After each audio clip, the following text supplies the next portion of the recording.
Hello friends, welcome to தியா சமையல். இன்றைக்கி என்ன சமைக்க போகிறேன்னா, வீடே கமகமன் மணக்கிற அளவுக்கு அரிசி பருப்பு வச்சு ஒரு சாதம் தான் பண்ண போகிறோம். இந்த ஒரு டிஷ்ஷில் பார்த்தீங்கன்னா கார்போஹைட்ரேட்ஸ், ப்ரோட்டீன், மற்ற பொருளை சேர்க்கறனால மினரல்ஸ், விட்டமின்ஸ் எல்லாம் ஒன்று சேர கிடச்சிரும்.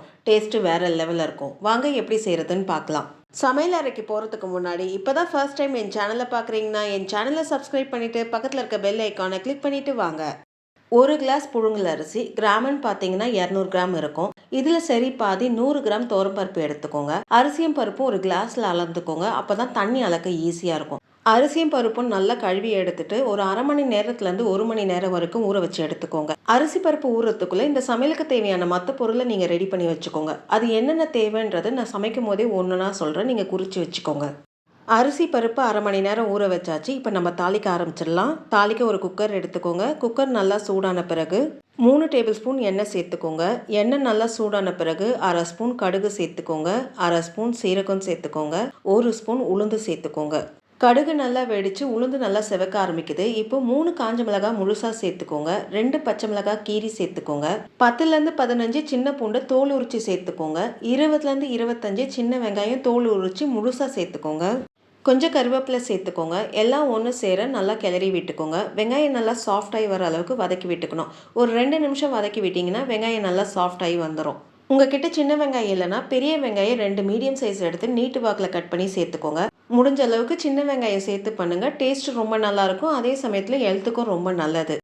வெங்காயம் நல்லா சாஃப்ட் ஆகிற அளவுக்கு வதக்கி விட்டாச்சு. பாருங்கள், இந்த அளவுக்கு வதக்கி விட்டுக்கணும். இப்போ இதில் 2 மீடியம் சைஸ் தக்காளியை நறுக்கி சேர்த்துக்கோங்க. தக்காளி சேர்த்து ஒரு கலரி விட்டுக்கோங்க. ஒரு கலரி விட்டாச்சு. இப்போ ட்ரை மசாலா சேர்த்துக்கலாம். அரை ஸ்பூன் மஞ்சப்பொடி சேர்த்துக்கோங்க. 2 ஸ்பூன் சாம்பார் பொடி நல்லா கோபுரம் மாதிரி எடுத்து சேர்த்துக்கோங்க. தேவையான அளவு உப்பு சேர்த்துக்கோங்க. ட்ரை மசாலா சேர்த்து ஒன்று சேர ஒரு நிமிஷம் நல்லா பெரட்டி விட்டுக்கோங்க. இந்த வீடியோவை பார்த்துட்டு இருக்கவங்க இந்த சேனலை சப்ஸ்கிரைப் பண்ணி உங்களுடைய சப்போர்ட் எனக்கு கொடுங்க. அது மட்டும் இல்லாமல் உங்களுடைய ஒப்பீனியன், சஜஷனை எனக்கு கமெண்ட் செக்ஷனில் போஸ்ட் பண்ணுங்கள். என்னுடைய இம்ப்ரூவ்மெண்ட்டுக்கு அது ரொம்ப யூஸ்ஃபுல்லாக இருக்கும். ஒரு நிமிஷம் இந்த மசாலா வெங்காயம் எல்லாம் ஒன்று சேர நல்லா கிளறி விட்டாச்சு. இப்போ நம்ம ஊற வச்சிருக்க அரிசி பருப்பை இதில் சேர்த்துக்கலாம். தண்ணியை நல்லா வடிச்சிட்டு வெறும் அரிசி பருப்பை மட்டும் சேர்த்துக்கோங்க. அரிசி பருப்பு சேர்த்து அந்த மசாலாவோட ஒன்று சேர நல்லா கிளறி விட்டுக்கோங்க. ஒரு நிமிஷம் கிளறி விட்டால் போதும். அரிசி பருப்பு கிளறும் போது கொஞ்சம் பொறுமையாக கிளறி விடுங்க. ஏன்னா அரிசி ஊற வச்சிருக்கனால 1-2 உடஞ்சிரும். அதனால் கொஞ்சம் பொறுமையாக நல்லா கிளறி விட்டுக்கோங்க. ஒரு நிமிஷம் எல்லாம் ஒன்று சேர நல்லா கிளறி விட்டாச்சு. இப்போ நம்ம தண்ணி அளந்து ஊற்றிக்கலாம். நம்ம இந்த கிளாஸில் தான் அரிசி பருப்பும் அளந்தோம். ரெண்டும் சேர்த்து 1.5 கிளாஸ் வந்தது. 1.5 கிளாஸுக்கு 3 கிளாஸ் தண்ணி சேர்த்துக்கோங்க. ஒருவேளை நீங்கள் அரிசி பருப்பு ஊற வைக்கலன்னா ஒரு அரை கிளாஸ்லேருந்து 3/4 கிளாஸ் எக்ஸ்ட்ராவாக சேர்த்துக்கோங்க. தண்ணி சேர்த்து எல்லாம் ஒன்று சேர நல்லா கிளறி விட்டுக்கோங்க. நல்லா கிளறி விட்டாச்சு. இப்போ இது சலசலன்னு கொதிக்க ஆரம்பிக்கட்டும். நல்லா சலசலன்னு கொதிக்க ஆரம்பிக்குது. ஒரு கலரி விட்டுக்கோங்க. இந்த ஸ்டேஜில் உப்போடைய டேஸ்ட்டெல்லாம் பார்த்து சரி பண்ணிக்கோங்க. நல்லா கிளறி விட்டாச்சு. இப்போ 1 டேபிள் ஸ்பூன் நெய் சேர்த்துக்கோங்க. உங்களுக்கு நெய் ரொம்ப பிடிக்குன்னா 1 ஸ்பூன் எக்ஸ்ட்ரா கூட சேர்த்துக்கோங்க. கொத்தமல்லி நல்லா பொடிசாக நறுக்கி மேலே நல்லா தூவி விட்டுக்கோங்க.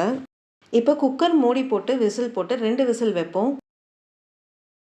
2 விசில் வந்துடுச்சு. இப்போ அடுப்பை ஆஃப் பண்ணிக்கோங்க. இப்போ இந்த ப்ரெஷர் ஃபுல்லாக ரிலீஸ் ஆகட்டும். ப்ரெஷர் ஃபுல்லாக ரிலீஸ் ஆகிடுச்சு. மூடியை திறந்து பார்ப்போம். மூடியை திறக்கும் போதே அந்த அரிசி பருப்புடைய வாசத்தோடு சேர்ந்து அந்த நெய்யோட வாசமும் சேர்ந்து வரும்போது அவ்வளோ நல்லா இருக்குது. பாருங்கள், சாதம் எந்த அளவுக்கு உதிரியாக வந்திருக்கு. அடி பிடிக்கவும் இல்லை பாருங்கள். வீடே கமகமன் மணக்கிற அளவுக்கு அரிசி பருப்பு சாதம் ரெடி ஆயிடுச்சு. இந்த வீடியோ உங்களுக்கு பிடிச்சிருக்கும்னு நினைக்கிறேன். அப்படியே ஒரு லைக்கை தட்டுங்க. மறக்காம என் சேனலை சப்ஸ்கிரைப் பண்ணிட்டு பக்கத்தில் இருக்க பெல் ஐக்கானை கிளிக் பண்ணுங்க. வரும் நாட்கள் இனிதே அமைய நல்வாழ்த்துக்கள். நன்றி, வணக்கம்.